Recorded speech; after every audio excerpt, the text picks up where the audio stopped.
Hey everyone, welcome back to AWS Cast. This is Intermediate AWS. Today we're talking about VPCs with public and private subnets.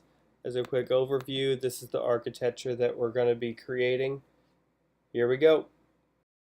So diving deeper into our diagram, we talked about what a VPC is. Next we're going to talk about subnets. So here in this diagram we have a public subnet and we have a private subnet. Let's talk about those in a minute. So why would we use a subnet?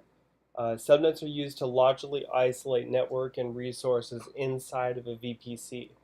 We can use subnets to apply security controls around network traffic types, protocols, ports, source and destination addresses, and many other things.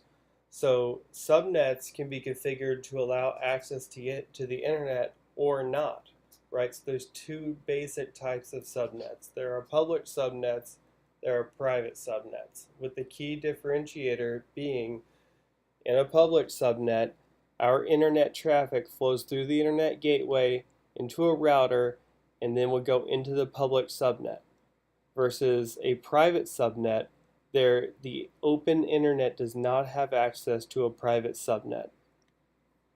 In many cases, will grant access to the private subnet from the public subnet, right? So here we know the source of the traffic. It's the public subnet, and it will go to the private subnet.